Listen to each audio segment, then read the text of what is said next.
नमस्कार, live media में आपका स्वागत है। मैं सम्राट। महाराष्ट्र के डिप्टी सीएम एकनाथ शिंदे ने कहा कि आज नवा और हिंदू नववर्ष है। इस अवसर पर मैं महाराष्ट्र की तमाम जनता को बहुत शुभकामनाएं देता हूं। इस नए साल में सभी सुख, समाधान, समृद्धि, आनंद और आरोग्य का मिलाप हो। और उन्होंने कहा कि यह नववर्ष हर एक देशवासी के जीवन में एक नई विकास की सुबह लेकर आए। मैं ऐसी कामना करता हूँ। आज गुड़ी पाड़वा और हिंदू नववर्ष है।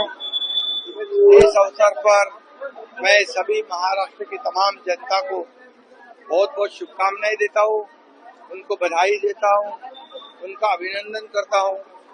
इस नए साल में सभी यहाँ पर सुख, समाधान, समृद्धि, आनंद, आरोग्य इसका मिलाप हो और हर एक महाराष्ट्र, हर एक देशवासियों के जीवन में एक नई सुबह, विकास की सुबह लेकर आए, ऐसी शुभकामनाएं देता हूँ।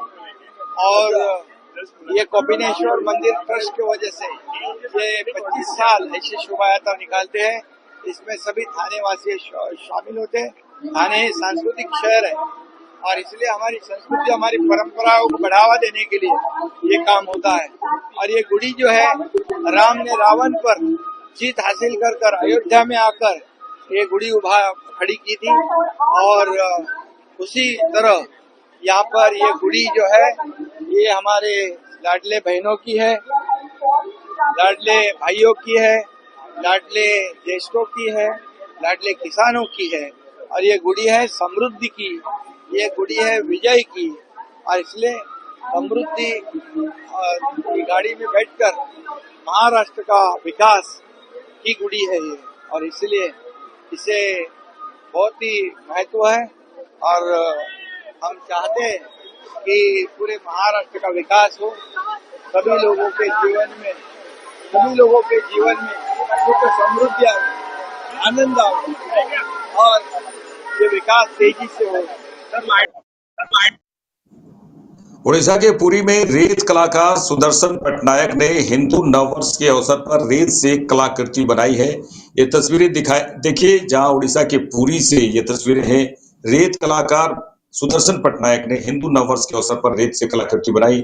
सुदर्शन पटनायक हर बड़े मामले पर, चाहे वो दुर्गा पूजा हो, चाहे होली हो, चाहे दीपावली हो, एक बड़े मामले में कहा जाए, पर्व त्योहार के मामले में, चाहे कुछ भी ऐसी घटनाएं हो, जिसको जरूर रेत से बनाने की कोशिश करते हैं, कलाकृति बनाने की कोशिश करते हैं। और इस बार उड़ीसा के पुरी में रेत कलाकार जो काफी फेमस है, सुदर्शन पटनायक ने, जो आज हिंदू नववर्ष है, आज से शुरुआत हुई है हिंदू नववर्ष की, उसी अवसर पर रेत से कलाकृति बनाई है, जो बहुत ही अच्छा लग रहा है और काफी लोग देखने के लिए पहुंच भी रहे हैं।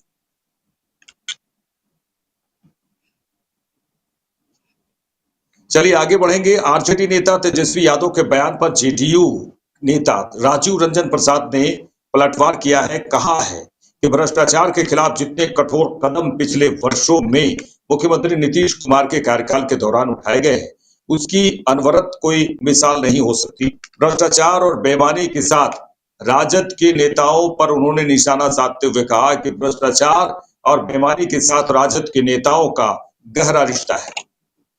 देखिए, भ्रष्टाचार के खिलाफ जितने कठोर कदम पिछले वर्षों में बिहार के ओजस्वी मुख्यमंत्री नीतीश कुमार जी के कार्यकाल में हुए हैं, इसकी अन्यत्र कोई मिसाल नहीं हो सकती है।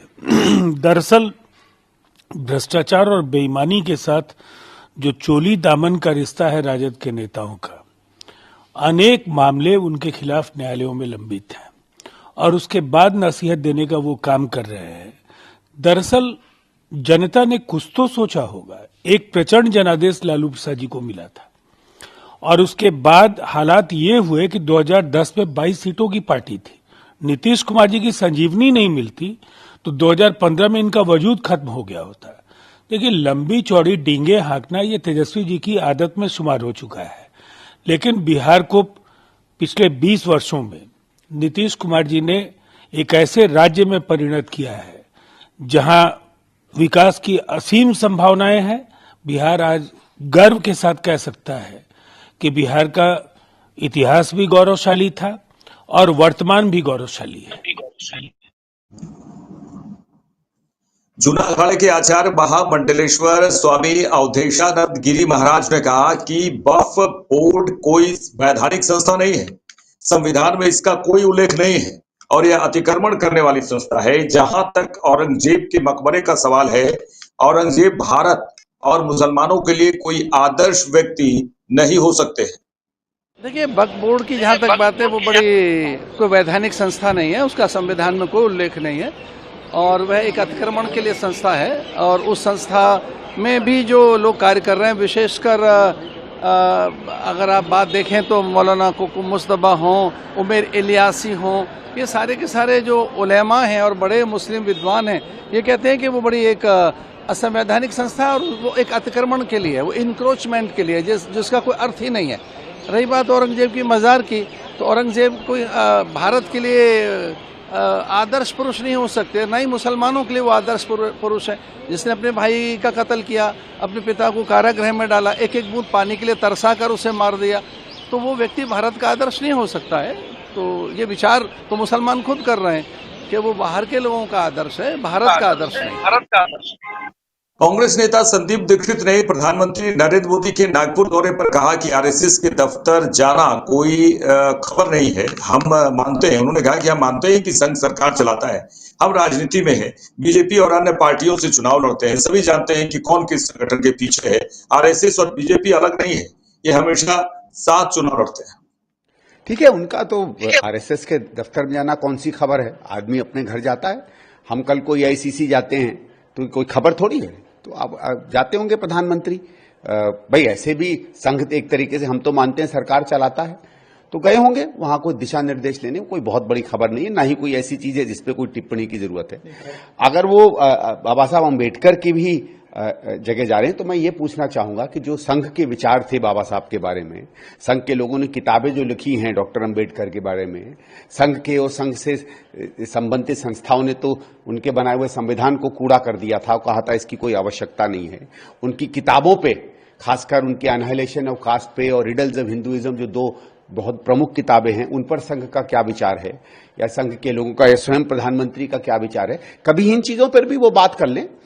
प्रधानमंत्री हो या संघ हो या बीजेपी हो, कभी वो कठोर सवाल जिनसे समाज, जिनसे आर्थिक व्यवस्था, जिसमें देश के सवाल सामने आते हैं, उन पर कभी जूझने की इन लोगों की हिम्मत नहीं होती है। कोई किसके कारण क्या जीता है क्या नहीं जीता है, ये इसका कोई अर्थ नहीं होता। हम लोग राजनीति में हैं, हम भारतीय जनता पार्टी से चुनाव लड़ते हैं और पार्टियों से चुनाव लड़ते हैं, कौन किस संगठन के पीछे ये सबको मालूम है। ये कोई आरएसएस बीजेपी अलग थोड़ी है। मैं तो स्वयं कहूंगा, जो लोग समझते हैं कि ये आरएसएस ने चुनाव लड़ा या बीजेपी ने चुनाव लड़ा, वो हमेशा साथ लड़ते हैं। आरएसएस की बड़ी खूबी होती है कि जब चुनाव जीत जाते हैं तो कहते हैं हमारे काडर ने बढ़ चढ़ के हम लड़े, जब हार जाते हैं तो कहते हैं आरएसएस ने विड्रॉ कर लिया था। ये सामान्य बात है, इसमें कुछ रखा नहीं। चलिए आगे बढ़ेंगे। केंद्रीय मंत्री सुकांत मजूमदार ने कहा, पश्चिम बंगाल में उन्होंने कहा कि इस तरह की घटना पश्चिम बंगाल में बार बार हो रही है। चुनाव जितने नजदीक आ रहे हैं, ममता बनर्जी उतनी ही ऐसी घटनाएं करा रही हैं और आगे भी ऐसे ही कराएंगे। उन्होंने कहा कि क्योंकि वे चाहती हैं कि बंगाल की राजनीति में ध्रुवीकरण हो। ममता बनर्जी जिहादियों की हाथों की कठपुतली बन चुकी है। ना बंगाल में बार बार हो रही है और इलेक्शन जितना नजदीक आ रहा है, ममता बनर्जी उतना ज्यादा इस तरह की घटना घटा रही है, आगे भी घटाएगी, क्योंकि ममता बनर्जी चाहती है कि पोलराइजेशन हो बंगाल पॉलिटिक्स के सामने, क्योंकि सीधी सी मैथमेटिक्स है, गणित बहुत सीधा है। मुस्लिम वोट 100% पोलराइजेशन पश्चिम बंगाल में होती है, हिंदू वोट नहीं होती। इसी कारण से ममता बनर्जी बार बार कोशिश कर रही है कि मुस्लिम वोट को पोलराइजेशन करने के लिए बंगाल के हिंदुओं को समझना पड़ेगा, क्योंकि मोथाबाड़ी में जब अटैक हुआ, कौन हिंदू टीएमसी करता है, उसमें हिंदू तो था टीएमसी करने वाला, कौन सीपीएम करता है, कोई देख के उसको रियायत नहीं दी गई। सब हिंदुओं के ऊपर हमला हुआ, मंदिर पे हमला हुआ, महिलाओं को इज्जत लूटने की धमकियां दी गई, छोटे छोटे बच्चे आके इज्जत लूटने की धमकी। ऐसा हमने उस नुपुर शर्मा केस में हावड़ा में देखा, हमने उस समय पाचला में देखा था। सेम घटना बार बार रिपीट हो रहा है। ममता बनर्जी इन जिहादियों के हाथ में कठपुतली बन गई है। टीएमसी नेता कुणाल घोष ने ऑक्सफोर्ड विश्वविद्यालय में ममता बनर्जी के भाषण के दौरान छात्रों द्वारा विरोध करने पर कहा कि मुख्यमंत्री ममता बनर्जी का लंदन दौरा पूरी तरह से कामयाब रहा है। मुख्यमंत्री ममता बनर्जी सभी सवालों का जवाब देने को तैयार थी, वे भाषण दे रही थी और अगर किसी का कोई सवाल था तो भाषण के बाद वे सवाल जवाब के लिए तैयार थी, लेकिन उन शरारती तत्वों का इरादा केवल परेशान करना था। 2026 में ममता बनर्जी एक बार फिर पश्चिम बंगाल के मुख्यमंत्री बनकर वापस वहीं जाएंगी। उन्होंने कहा कि मैं बहुत पहले ही ट्वीट कर चुका था कि यह एक षड्यंत्र था। ये पूरा एक सक्सेसफुल विजिट था सीएम को लंदन में। वो इंडस्ट्रियलिस्ट जो है वहां पर जो वहां से जो लगनी आने वाला है, वो जो महल है वो वेरी वेरी पॉजिटिव है। वो manufacture industry, health industry, AI और आईटी टेक्नोलॉजी, स्पोर्ट्स, कल्चर और बड़ा इन्वेस्टमेंट में बहुत अच्छा रिस्पांस है। वो फॉलोअप भी सीएम शुरू कर दिया है फॉलोअप करने का। तो एक सक्सेसफुल एक टूर था। लेकिन जिस तरह से कुछ मिसक्रेंट्स वो तो 5-6 जो है वो, ये देखिए सीएम सब सवाल का आंसर देने के लिए तैयार थी, लेकिन उसका इरादा था, उसका जो पॉलिटिकल जो कनेक्शंस है वहां से कंस्पिरेसी था डिस्टर्ब करने का। तो सीएम तो अलाउ किया डेमोक्रेटिक वे से, लेकिन वहां का जो पब्लिक है, जो वहां पे जो दर्शक था, उन्होंने अपोज किया, चेस किया और भगा दिया उनको। वो तो कायरों की तरह भाग गए, डिस्टर्ब। वो बंगाल का, देश का अपमान करने चला था, इंसल्ट करने चला था। एक इनविटेशन के ऊपर वो लेक्चर दे रहे थे। अगर आपको कोई सवाल है तो लेक्चर के बाद तो क्वेश्चन आंसर सेशन के लिए मैडम तैयार था। तो उसका इरादा था डिस्टर्ब करने का कि इसका जवाब उसको मिलेगा, कड़ी से कड़ी जवाब मिलेगा। 2026 में 4th टाइम के लिए मैडम फिर सीएम बनकर वहीं जाएंगे। प्रोजेक्टेड था दादा ये सब लोग। ये तो कॉन्स्पिरेसी था, ये तो मैं कभी ट्वीट कर चुका था। ये तो कॉन्स्पिरेसी था। यहाँ का जो कुछ आदमी है यहाँ पे, जिसका जहाँ का कोई रिजेक्टेड है, जनता से रिजेक्टेड, दो एक पॉलिटिकल जो राम बाम है ना, उसका इरादा था वो बंचल कर देना। वो फ्लॉप हो गया। वो लोग, ममता जी वो सिक्सर मार चुका था, ममता जी उसको इम्पोर्टेंस नहीं दिया। ये तो वहां का जो दर्शक है उन्होंने चेस करके भगा दिया था। इतना बड़ा मीटिंग पूरा कंप्लीट हुआ, वो 6-7 आदमी वो डिस्टर्ब करने चला था, उसका बाहर निकाला दिया गया। वो वहां का जो पब्लिक थे वो लोग ही बाहर निकल। अगर कोई सवाल था तो क्वेश्चन आंसर में, तो जब मैडम स्पीच शुरू किए थे तो तब क्यों? ये तो इरादा बुरा था। ये ना जल रहे हैं, इसका फाट रहे हैं, जल रहे हैं। इसका चीफ मिनिस्टर तो कभी ऐसा रिसेप्शन, ऐसा ऑनर उनको तो नहीं मिला। वो लेफ्ट का और जो भाजपा का लीडर्स है वो तो सवाल जवाब करता ही नहीं प्राइम मिनिस्टर।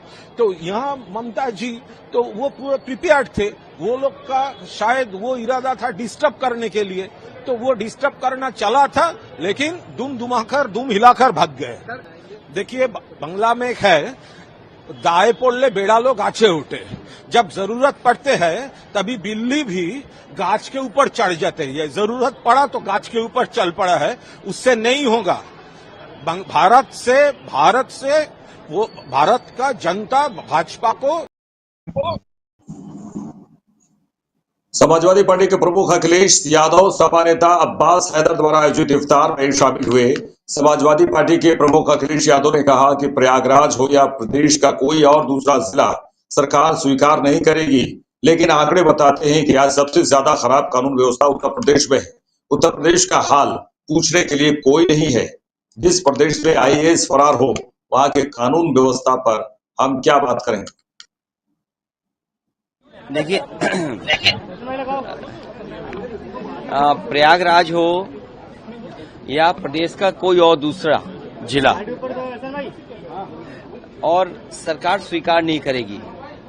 लेकिन जो आंकड़े बताते हैं जो सरकार का अपना सरकारी डेटा है वो ये बताता है कि सबसे ज्यादा खराब कानून व्यवस्था अगर कहीं दिखाई दे रही तो उत्तर प्रदेश में है। उत्तर प्रदेश का हाल पूछने के लिए कोई है ही नहीं कि आखिरकार कौन देख रहा है। और फिर जिस प्रदेश में आईएएस फरार हो उस प्रदेश की कानून व्यवस्था के बारे में क्या बात करोगे हम और आप? चलिए आगे बढ़ेंगे। जम्मू कश्मीर के मुख्यमंत्री उमर अब्दुल्ला ने कहा है कि हमारी कोशिश होनी चाहिए कि इस तरह के हादसे न हो, हम आतंकवाद पर इस तरह काबू पाएं कि जम्मू कश्मीर में इस तरह के मातम का सिलसिला हमेशा हमेशा के लिए बंद हो जाए। उन्होंने कहा है कि हमारे 4 बहादुर पुलिस के जवानों ने अपनी जान की कुर्बानी दी, लेकिन कई मासूम जिंदगी बचाई गई। पिछले 3 से 4 सालों से आप खुद देख रहे हैं कि जम्मू के कई इलाकों में इस तरह की घटनाएं देखने को मिली।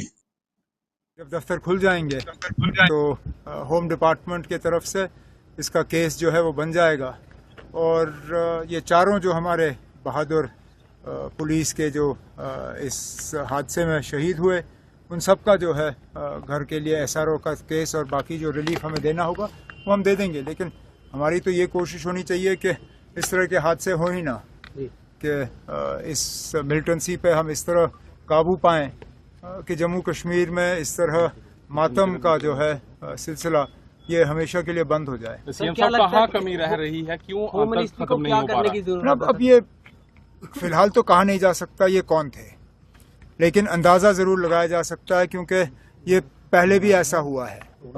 मेरा अपना मानना है, हालांकि मेरे पास इसका मतलब कोई इंटेलिजेंस रिपोर्ट्स तो आए नहीं, लेकिन लग ये रहा है कि ये एक नई ग्रुप थी जिन्होंने क्रॉस किया था और एक तरफ से खुशकिस्मती ही समझ लीजिए कि वो हमारे पुलिस के हाथों पड़ गए।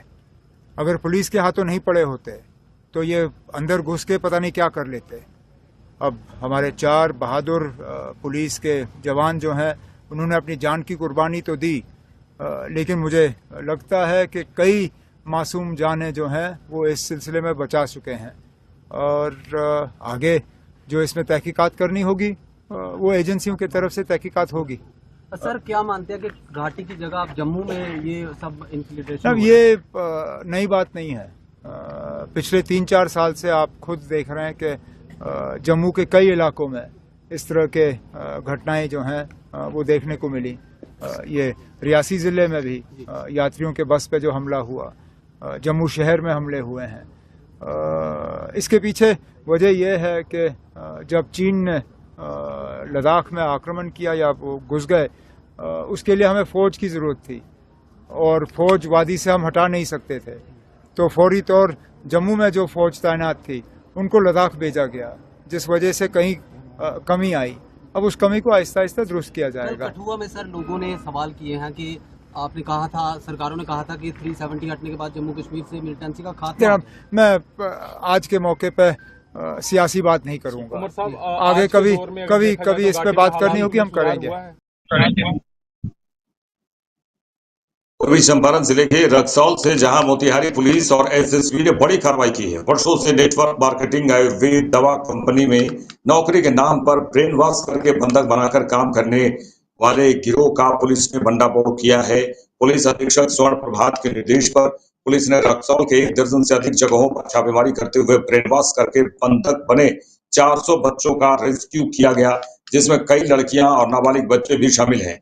रेस्क्यू किए गए सभी बच्चे बिहार, उत्तर प्रदेश, नेपाल सहित कई राज्यों के बच्चे शामिल हैं। छापेमारी के दौरान 4 लोगों को भी पुलिस ने धर दबोचा है।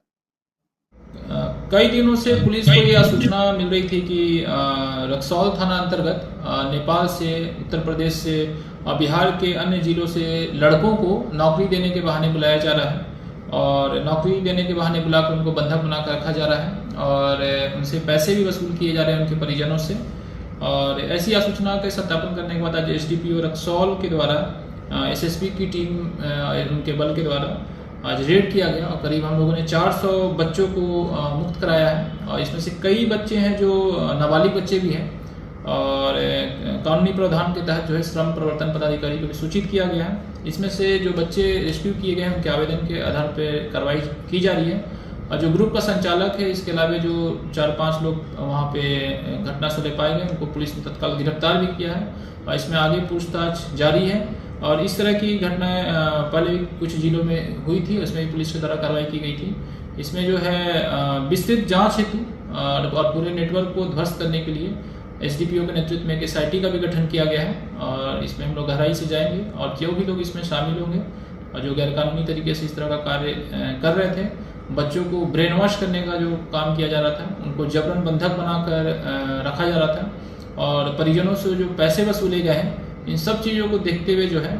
कड़ी कार्रवाई जो है आगे भी जारी रहेगी। धन्यवाद। मेरे साथ इस बुलेटिन में इतना ही। देश दुनिया की तमाम खबरों के लिए देखते रहिए लाइव इंडिया। नमस्कार।